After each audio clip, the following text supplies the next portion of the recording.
വളരെ എളുപ്പത്തിൽ തയ്യാറാക്കാവുന്ന രുചികരവും ഹെൽത്തിയുമായ ഒരു പായസം നമുക്കിവിടെ തയ്യാറാക്കാം. അതിന് വേണ്ടത് തേങ്ങാക്കൊത്ത്, ശർക്കര, കൂവപ്പൊടി, ഡ്രൈ ഫ്രൂട്ട്സ് നമുക്ക് ഇഷ്ടാനുസരണം ചേർത്ത് കൊടുക്കാം, നെയ്യ്, കൂവപ്പൊടി നന്നായി വെള്ളത്തിൽ കലക്കിയെടുത്ത്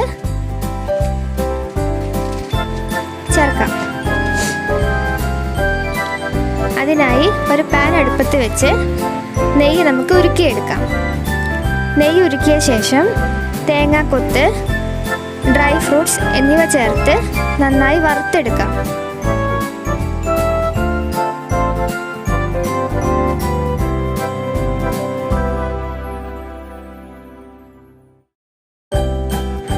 തേങ്ങാക്കൊത്ത്, ഡ്രൈ ഫ്രൂട്ട്സ് എന്നിവ വറുത്തെടുത്തതിന് ശേഷം നന്നായി കലക്കിയ കൂവപ്പൊടി അരിച്ച് നമുക്ക് പാനിലേക്ക് മാറ്റാം. അത് നന്നായി വഴറ്റിയ ശേഷം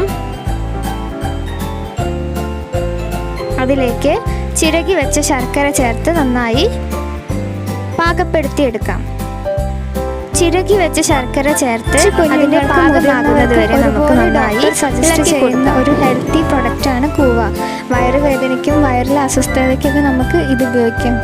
വളരെ എളുപ്പത്തിൽ തന്നെ നമുക്ക് കൂവ വിരകിയെടുക്കാം. അതിൻ്റെ പാകം എന്ന് പറഞ്ഞാൽ വിട്ട് പോരുന്ന സമയത്ത് നമുക്കതിനെ മാറ്റാം. വീഡിയോ ഇഷ്ടപ്പെട്ടിട്ടുണ്ടെങ്കിൽ like, share, subscribe and comment.